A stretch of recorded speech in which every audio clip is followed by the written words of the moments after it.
요즘에 이제 서점에 가거나 유튜브를 켜보면 처세술에 관한 콘텐츠가 굉장히 많습니다. 뭐 말투 하나로 사람을 내 편으로 만드는 법 이제 금방 나와요. 또 하나 보면 엄청나게 많이 나옵니다. 손해 보지 않고 할 말 다 하는 법. 그리고 요즘은 뭐 철학자들을 인용해 가지고 뭐 부자들이 뭐 이제 그 누구죠? 뭐 요새 칸트 얘기 많이 나오고 또 누구 얘기 많이 나오더라? 갑자기 이름이 생각이 안 나네. 그 사람 주제로 해가지고 뭐 사람을 곁에 두지 마라. 뭐 성공하는 사람들은 외로워하지 않는다. 뭐 이런 얘기들 많이 하고 부자들이 절대 쓰지 않는 세 가지, 다섯 가지 뭐 이런 거 이런 얘기들 진짜 많아요. 계속 쓰는데 이렇게 저도 이렇게 보다가 올리다 보면 이제 제목하고 썸네일 보다 보면 야 이거는 뭐라고 하나 보자 이렇게 보게 되는 경우가 있어요. 좀 배워보자 이렇게 싶을 때도 있고 그런데 그 처세술에 관한 영상이나 또 서점에 나오는 그 많은 책들을 이제 모아 보면 세상의 처세술이라는 것은 결국 하나로 귀결되게 되어 있습니다. 어떻게 하면 내가 상처받지 않고 내가 이득을 보고 내가 주도권을 쥘까? 이게 이제 세상이 말하는 처세술의 집약입니다. 어떻게 하면 내가 상처 안 받을까? 그 다음에 내가 어떻게 하면 이득을 볼까? 그리고 내가 주도권을 줄 수 있을까? 이게 이제 세상이 말하는 처세술인데 결국에는 나를 지키는 기술인 거죠. 나를 지키는 기술. 그런데 사도 바울이 영적인 아들인 디모데에게 가르치고 언급하고 있는 이 처신이라는 것은 이 처세술하고는 완전히 결이 다릅니다. 26년에 우리 교회의 핵심 말씀이자 오늘 본문의 배경이 되는 디모데전서 3장 15절을 다시 한번 보도록 하겠습니다. 같이 한번 봅시다. 자, 나오면 같이 읽어볼게요. 시작. 만일 내가 늦어지더라도 하나님의 가족 가운데서 사람이 어떻게 처신해야 하는지를 그대가 알게 하려는 것입니다. 이 가족은 살아계신 하나님의 교회요 진리의 기둥과 터입니다. 아멘. 이게 올 한 해 우리가 붙들어야 될 하나님의 말씀인데 바울은 하나님의 가족 가운데 교회죠. 하나님의 가족 가운데서 사람이 어떻게 처신해야 되는지를 알게 하기 위해서 디모데서를 썼다는 거예요. 그러니까 디모데는 목회자니까 목회자인 디모데 너는 이렇게 해야 돼. 그리고 사람들이 이렇게 해야 되는 것이 교회에서 바른 처신이다라고 알려준 거예요. 그런데 여기서 말하는 이 처신, 아나스트레포라고 하는 이거는 기술, 처세술 이런 게 아니라 뭘 가리키는 거냐면 태도를 가리키는 겁니다. 태도. 그러니까 어떤 태도를 가져야 하는지를 알게 하려 합니다. 이런 거예요. 단순히 상황에 맞춰서 행동을 꾸미는 처세술이 아니라 하나님의 집이라는 이 공동체 안에서 사람하고 물질을 대하는 우리의 근본적인 시선과 마음가짐을 바꿔야 한다라는 얘기를 하는 겁니다. 자, 오늘은 이 큐티집 순서에 따라서 디모데전서 5장과 6장을 관통하는 디모데전서 이제 5장과 6장이 이번 주에 이제 그 진도였어요. 이거를 들으면 그 진도였구나라고 아시는 분들은 잘하고 계신 겁니다. 자, 늦은 거 없으니까 언제든지 뛰어드시면 됩니다. 자, 5장과 6장을 관통하는 게 키워드가 하나 있는데 그게 뭐냐면 태도예요. 이 태도라는 키워드를 가지고 우리가 어떻게 세상의 뻔한 처세술을 넘어서 하나님 나라의 멋진 태도를 가질 수 있을지에 대해서 함께 나눠보도록 하겠습니다. 자, 우리가 왜 사람을 판단하고 돈에 벌벌 떨까요? 우리는 왜 사람을 이렇게 판단하고 그 다음에 돈에 벌벌 떨까요? 성경이 말하는 그 우리가 사람을 보고 판단하고 벌벌 떠는 그 뿌리는 선악을 알게 하는 나무의 열매. 어디 나오는 얘기예요? 창세기 3장에 나오는 얘기입니다. 선악을 알게 하는 나무의 열매. 줄여가지고 선악과라고 하죠. 이 선악과에 그 뿌리가 있습니다. 여러분, 선악과의 본질이 뭐예요? 본질? 자, 뱀이 하와에게, 여자에게 뭐라고 얘기합니까? 그걸 먹으면 네가 왜 입을 이렇게 말을 해. 큰일 났네. 네가 그걸 먹으면 눈이 밝아서 하나님과 같이 될 것이다. 이렇게 얘기해요. 하나님처럼 될 것이다. 하나님처럼 될 것이다. 자, 그러면 지금 뱀이 아담한테, 하와한테 자, 네가 이걸 먹으면 눈이 밝아 하나님처럼 될 거다. 이렇게 얘기를 했는데 하나님과 같아질 거다. 그 얘기가 너가 뭐 말하면 빛이 있으라 하면 빛이 생기고 네가 우주를 창조하고 그렇게 될 거야. 그 얘기를 하는 걸까요? 그 얘기하는 게 아니에요. 그 얘기가 아니라 이제부터는 너가 그걸 먹고 나면 하나님의 판단이 아니라 네 기준이 곧 선악의 기준이 될 것이다. 이런 뜻인 거예요. 그거를 내가 먹었죠. 그러니까 먹었다는 얘기는 뭐냐면 내가 하나님과 같이 선악을 내가 판단하고 그 판단이 선악의 기준, 나의 판단이 선악의 기준이 될 것이다 라는 것을 그 뱀의 말을 듣고 내가 먹은 거예요. 그러니까 이거는 그거를 먹었다. 와, 하나님 째째하게 그거 과일 하나 따먹었다고. 그거는 애나 어른이나 주일학교나 어른 됐을 때까지 계속 그걸 왜 만들어서 먹게 했대요. 그리고 째째하게 그거 하나 먹었다고 그거 갖다가 하나님 진짜 왜 그래요? 이런 말 하는 질문들이 조금 나이가 더 있으면 조금 바꿔서 말하긴 하지만 그러나 되게 그 대동소이합니다. 근데 이게 아니에요. 그거는 이야기식으로 우리에게 그 본질을 이야기하고 있는 것 뿐이지 중요하게 그 안에 숨어 있는 건 뭐냐면 이걸 따먹는 행위를 통해서 선언한 겁니다. 선언 뭐예요? 내가 중심이다.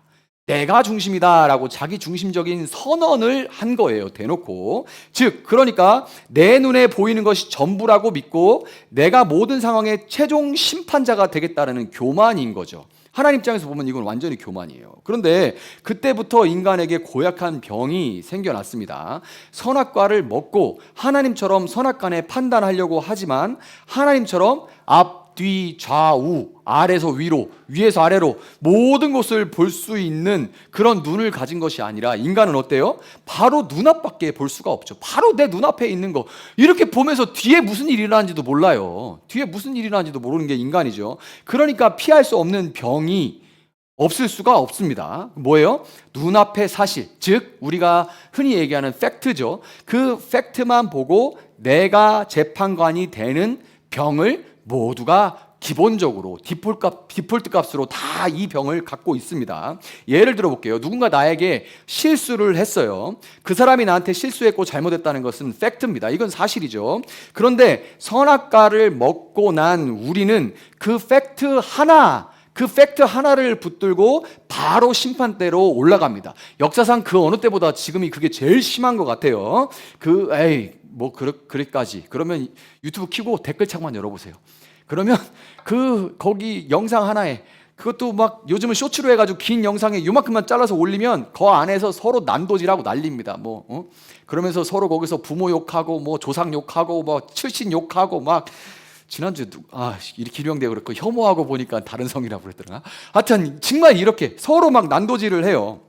그러면서 나한테 실수한 그 팩트 하나를 붙들고서 저 사람은 원래 인성이 원래 저 모양이야. 나를 무시하는 거야 라고 정죄합니다. 거기까지 가는데 몇 초 걸리지도 않아요. 그 사람이 그날 어떤 어려운 일을 겪었는지 그 사람의 삶의 배경이 어떠한지에 대해서 전체적인 진실은 볼 수도 없습니다. 우리는 보려 하지도 않고 볼 수도 없죠. 그 파편화된 팩트 하나로 한 영혼의 가치를 난도질을 하는 겁니다. 돈 문제 역시 마찬가지예요. 지금 내 통장에 잔고가 부족한 거는 팩트입니다. 팩트. 그거는 사실이에요. 하지만 선악과의 태도를 가진 사람은 이 팩트에 사로잡혀서 바로 결론으로 가는데 어떤 결론으로 가냐면 나는 불행해. 그래서 나는 불행해. 하나님은 나를 사랑하지 않아. 하나님 나를 버리셨어. 하나님은 나한테만 왜 이러지? 바로 이렇게 결론에 이르게 돼요. 그 팩트 뒤에 나를 훈련시키시고 더 좋은 것을 준비하고 예비하시는 하나님의 신실하신 뜻이나 그 너머의 섭리는 전혀 보려고 하지도 않고 볼 수도 없는 게 우리의 상태죠. 오직 내 눈에 보이는 현상, 즉 팩트가 내 주인이 되어서 나를 조종하는 것, 이게 바로 선악과의 저주입니다. 모든 사람은 이 저주 아래에 놓여 있어요. 내가 신이 되어서 세상을 내 맘대로 판단하니까 우리 마음속이 편하고 평안할 리가 있겠습니까? 내가 주인이 돼가지고 막 판단하는데 평안할 리가 있겠어요? 늘 불안하고 날이 서 있을 수밖에 없습니다. 왜냐하면 거슬리는 게 참 많아요. 이게 거슬리는 게 참 많습니다. 내가 판단하고 내가 팩트로 이렇게 판단하고 하는데 거기에 어긋나고 거슬리는 일들이 참 많습니다. 그리고 내 판단에 어긋나서 자기 판단이 또 맞다고 주장하는 사람들의 그 의견들이 엄청나게 모여있기 때문에 굉장히 불편하고 불안하고 날이 서 있을 수밖에 없는 게 우리죠. 우리는 이 팩트의 감옥 속에서 스스로를 고립시키면서 살아가고 있습니다. 그런데 여러분, 이 지독한 선악과의 저주, 즉 내가 신이 되어서 판단하는 태도를 누가 깨뜨리셨어요? 내가 신이 되어서 판단하는 이 태도를 누가 깨뜨리셨습니까? 바로 우리 주 예수 그리스도십니다. 바로 예수 그리스도가 이 판단하는 태도를 깨뜨려 버리셨어요. 예수님은 겟세마네 동산에서 진짜 태도가 무엇인지를 말씀으로만 하신 게 아니라 몸소 보여주셨습니다. 에덴 동산이 인간이 하나님처럼 되려다가 실패한 장소라면, 에덴 동산은 인간이 하나님처럼 되려다가 실패한 장소예요. 그로부터 모든 저주가 시작됐습니다. 그런데 겟세마네 동산은 하나님이신 분이 인간의 자리로 내려와서 순종하신 반전의 장소, 승리의 장소입니다. 같은 동산인데 여기는 저주가 시작된 장소고 실패의 장소고, 여기는 성공의 장소, 승리의 장소예요. 여러분, 예수님이 하나님의 아들, 참 신이시기 때문에, 하나님이시기 때문에 온 세상을 자기 뜻대로 심판하실 수 있는, 정죄하고 심판하실 수 있는 분입니다. 왜냐하면 하나님이신 예수님이 곧 기준이기 때문에. 그렇죠. 모든 선악의 기준이 예수님이죠. 그분은 얼마든지 100% 판단하실 수 있는 분입니다. 그런데 십자가라는 그 참혹한 팩트 앞에서, 십자가는 내 눈앞에 피할 수 없는 현실이잖아요. 팩트인데 그 팩트 앞에서, 그 사실을 앞에 두고 예수님 뭐라고 기도하셨어요? 내 뜻대로 마시고 아버지의 뜻대로 하십시오라고 기도했습니다. 여러분, 이게 진짜 성경의 놀라운 반전입니다. 이 자리가, 이 겟세마네의 이 기름틀이라는, 즉 기름을 짜내는 그 장소가 겟세마네 동산인데, 거기서 예수님이 진액을 짜내면서 마지막 고백한 게 아버지 뜻대로 하십시오, 내 뜻대로 하지 마시고. 이게 어마어마한 반전이에요. 자신의 기준과 권리를 내세워서 세상을 심판하는 대신 철저하게 자신의 뜻을 꺾고 하나님의 계획에 자기 전 인격을 내맡긴 겁니다. 자기 전 인격을 내맡긴 거예요. 눈앞의 고통이라는 팩트보다 하나님의 구원이라는 진실을 예수님은 더 크게 보셨던 겁니다. 스스로 신의 자리에 앉아서 세상을 정죄하는 대신 가장 낮은 이 심판의 자리에 내려가서 하나님의 뜻에 철저하게 예수님은 순종하셨던 거예요. 예수님이 내 뜻을 내려놓고 아버지의 뜻에 순종하셨을 때, 그 뜻을 선택했을 때 모든 인류를, 여러분과 저를 묶고 있던 이 선악과의 저주는 뚝 하고 끊어졌습니다. 먼 용을 써도 끊어지지 않던, 뜰뜰 감겨있던 그 저주의 밧줄이 뚝 하고 끊어진 거예요. 예수님이 그때 아버지의 뜻대로 하십시오 할 때, 그때 저주의 사슬이 끊어진 겁니다. 이 사실이 우리에게 중요한 이유가 뭐냐면, 그리스도의 이 순종이, 이 거룩한 태도가 십자가를 통해서 그분을 믿는 우리에게 전가되었기 때문입니다. 우리가 믿는다는 것은 그냥 믿습니다 이게 아니라, 우리가 정말 예수님을 믿을 때는 예수 그리스도라는 이름 안에 담겨져 있는 예수님의 어떠하심과 그분이 행하신 모든 그 일과 공로가 우리에게 믿음이 부부가 되면은 함께 살듯이 우리에게 그대로 전가가 된다는 거예요. 우리는 이제 내 실력으로 사는 사람들이 아니라 그리스도의 완벽한 그 완전한 태도를 전가라는 것을 제일 잘 보여주는 그림이 뭐냐면, 아담과 하와가 자기 뜻대로 하려고 하다가 에덴 동산에서 추방되게 되잖아요. 근데 추방되는 그 아담과 하와를 하나님은 저것들 아주 저렇게 못된 짓하고 니네 아주 이제 끝이다, 이게 아니라 그 나가는 거를, 거기서 더 이상 있을 수 없어서 나가게 되지만, 그러나 나가는 아담과 하와에게 하나님은 가죽 옷을 지어서 그들에게 입혀줬습니다.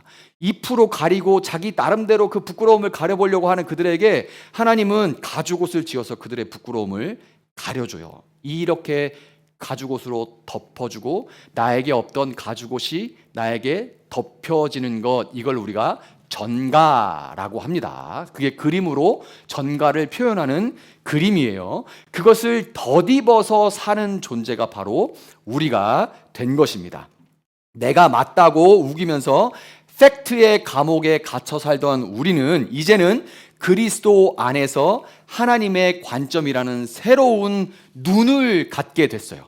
우리는 하나님의 관점이라는 새로운 눈을 갖게 됐고, 예수님이 보여주신 십자가의 그 순종하시는 태도가 성령을 통하여서 우리 안에 순종하는 그 태도가 거하게 됐습니다. 우리는 원래 그렇게 할 수 없지만 그 순종하는 태도가 우리 안에 들어오게 된 거예요. 전가되게 된 겁니다. 우리는 이미 눈앞에 사실 너머에 있는, 그 팩트 너머에 있는 하나님의 신실한 뜻을 신뢰하고 내 판단을 유보할 수 있는 영적인 여유를 가진 존재가 되었습니다. 여러분, 이게 놀라워요.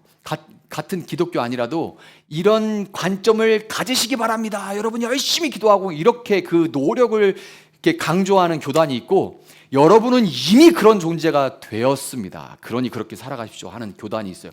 틀린 게 아닙니다. 어디에 초점을 두느냐예요. 근데 우리는 우리에게 이미 주어진 그게 얼마나 놀라운지, 얼마나 수고 없이 이 놀라운 것을 받았는지를 강조하는 교단이에요. 여러분이 받은 것이 그냥 전가된 게 아닙니다. 예수님께서 그 모든 사슬을 끊어주고 우리에게 그 영적인 여유, 이 팩트 너머를 볼 수 있는 그 새로운 눈을 열게 해주시고, 우리는 순종할 수 있는 영적인 여유가 생긴 존재가 된 겁니다.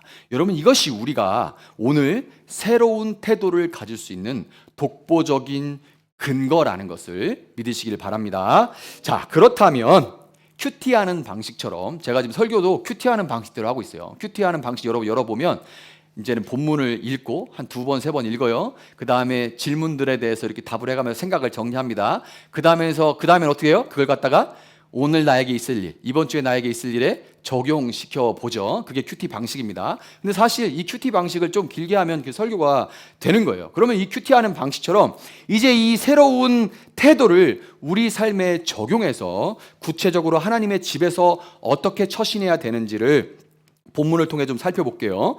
이번 주 큐티 진도가 시작된 디모데전서 5장 9절부터 보면 참 과부와 장로에 대한 이야기가 나옵니다. 참 과부하고 장로에 대한 이야기가 나와요.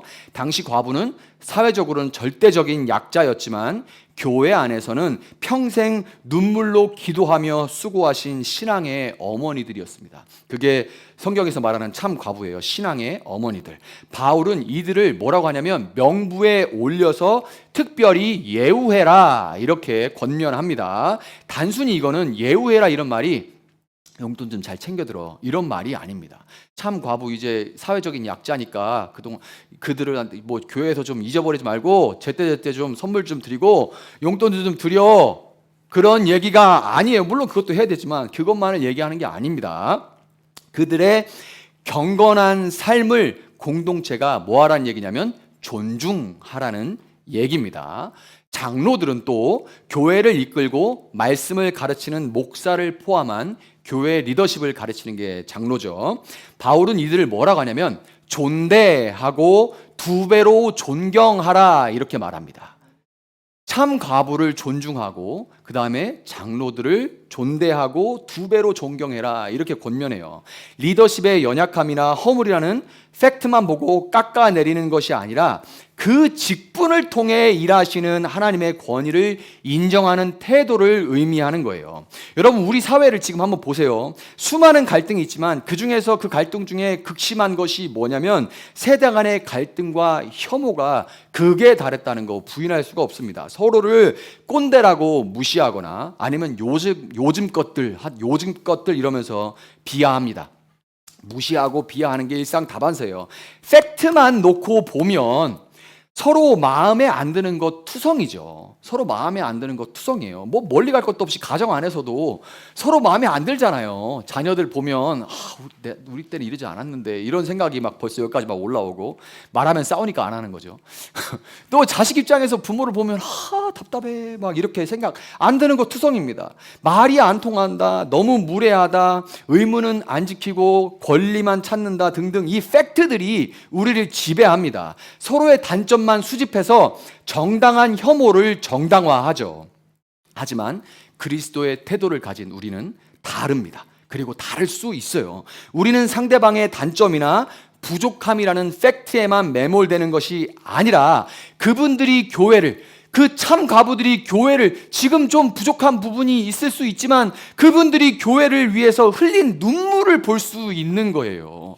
지금 나이 연세 드시니까 어린애처럼 돼가지고 뭐 조금 그럴 수 있어요. 그러나 그분들이 평생에 교회를 위해서 흘리신 눈물을 볼 수 있는 눈이 우리에게는 있단 말이죠.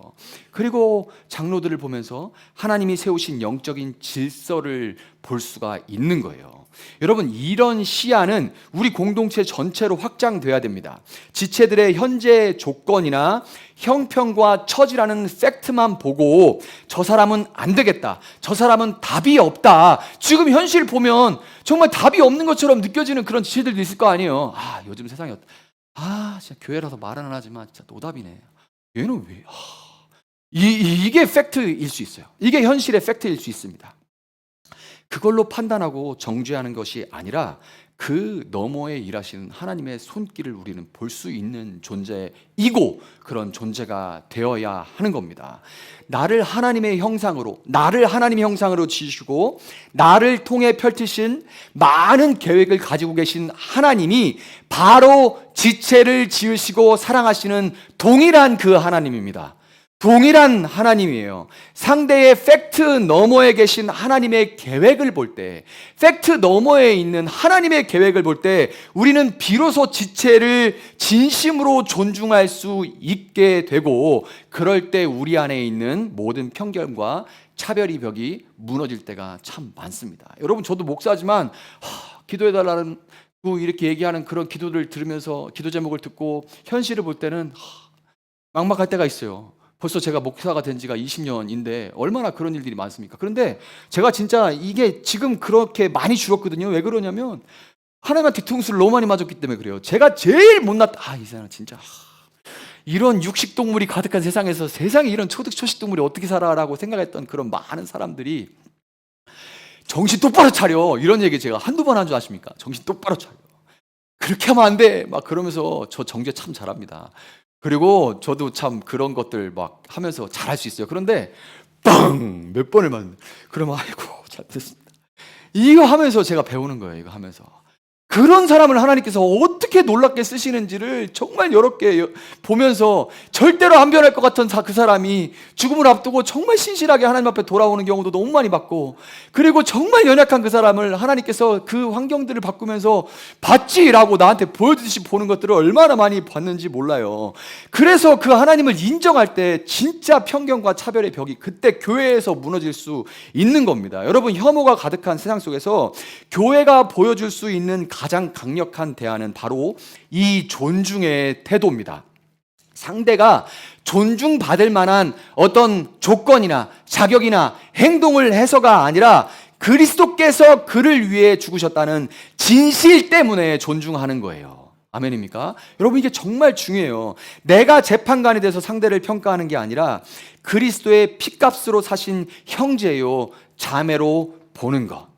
이 존중의 태도가 회복될 때 하나님은 당신의 몸된 우리 세종나비교회를 통해서 혐오와 차별의 세상 속에서 작지만 강력한 태풍을 일으킬 수 있는 날개짓을 시작하신다는 것을 여러분 기억하시기를 바랍니다.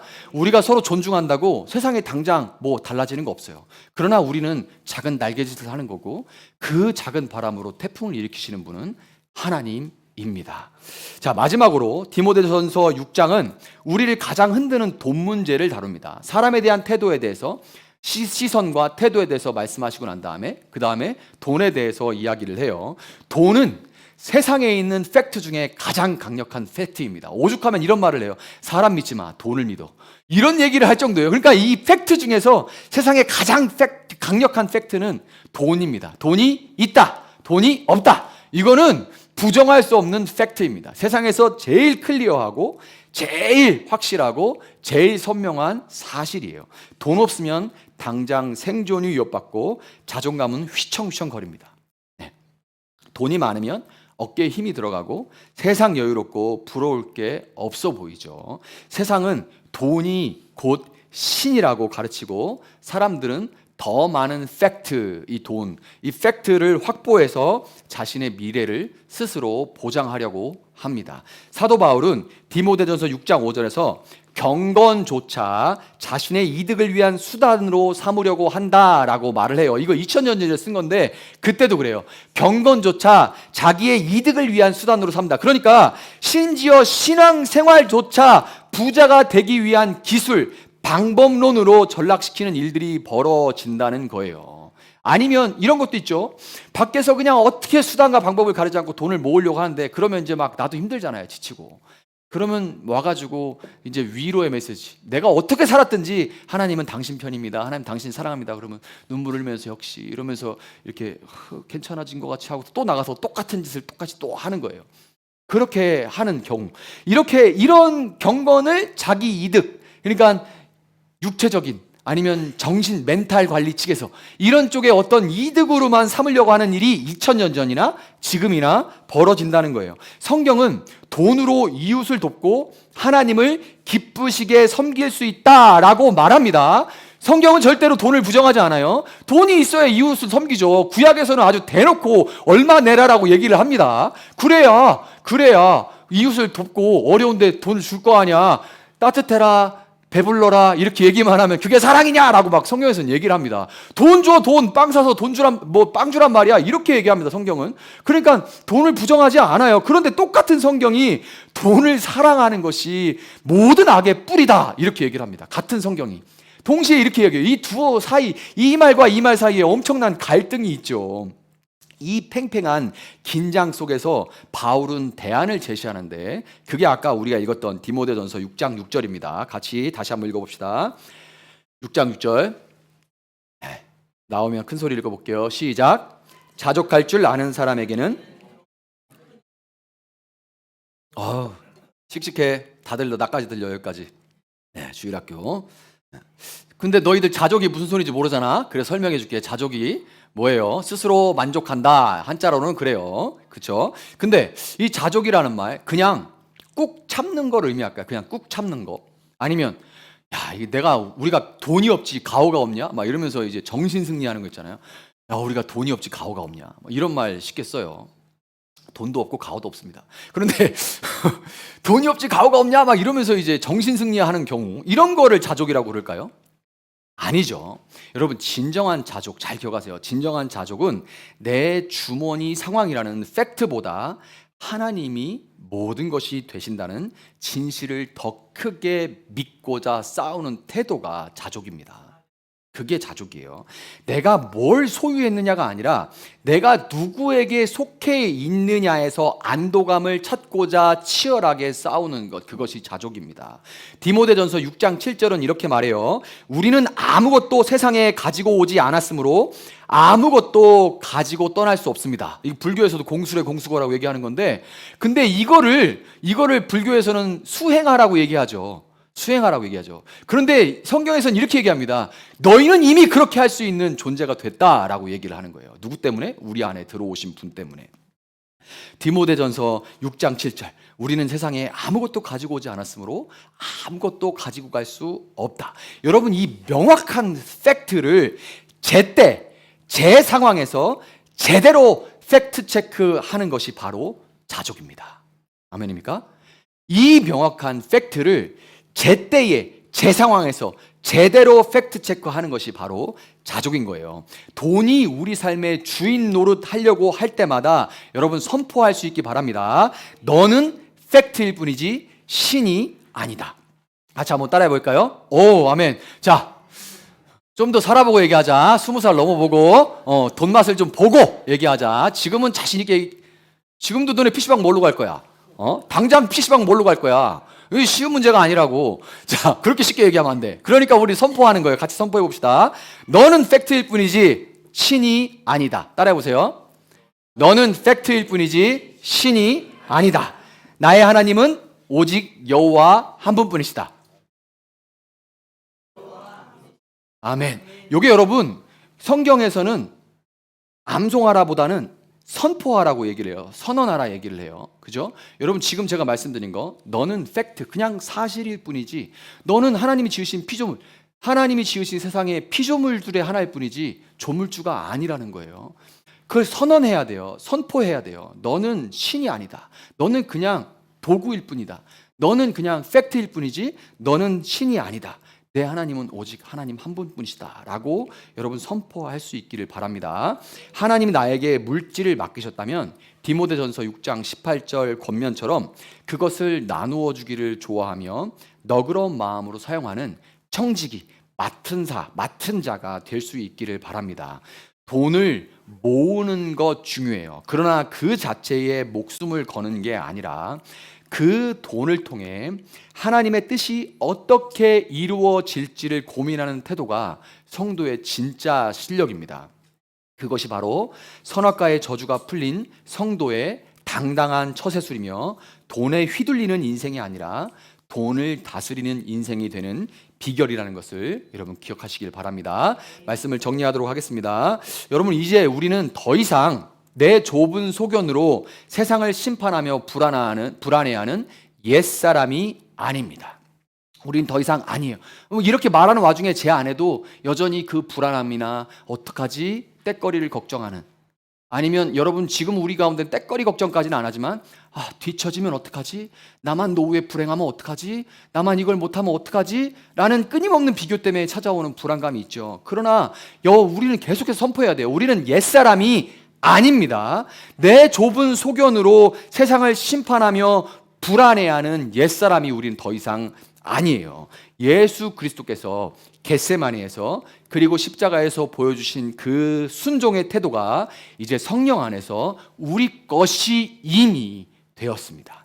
이번 한 주간 삶의 많은 현장 가운데서 수많은 팩트들이 여러분을 공격하고 판단하고 강요할 때마다 우리 자식은 어떤데? 누구 자식은 어디 갔대? 이 팩트들이 그건 팩트예요. 그리고 나는 지금 여기 사는데 누군 여기 사는데 야 동창 누가 이렇게 했는데 벌써 이렇게 됐대? 이런 얘기들 팩트들이 엄청나게 날려옵니다. 40살에는 이 정도는 살아야 돼. 50살에 이 정도 살아야 돼. 60인데 아직 노후 준비가 안 됐다고요. 이런 얘기들이 팩트들이 날라옵니다. 그리고 판단을 강요해요. 나는 하나님이 버렸나 봐. 이런 판단들이 날아올 때 여러분 기억하시기를 바랍니다.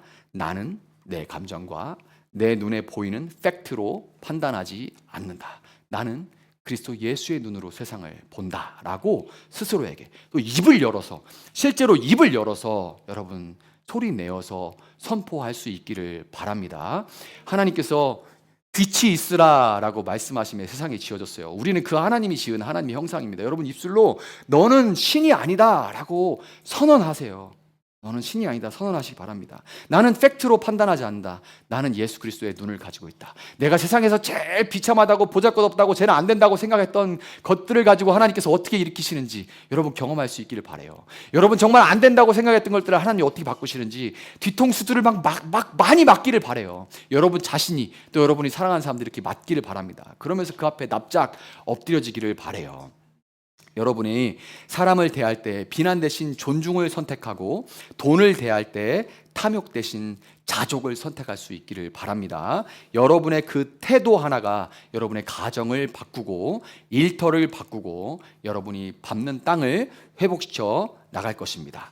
진리의 기둥과 터인 우리 공동체가 세상과는 전혀 다른 이 멋진 복음의 처세술로 세상을 바꿔나가고 놀라게 하실 그 하나님을 여러분 기억하시고 참된 평안과 진리를 보여주는 이정표로 살아갈 수 있는 여러분 될 수 있기를 예수님의 이름으로 축복합니다.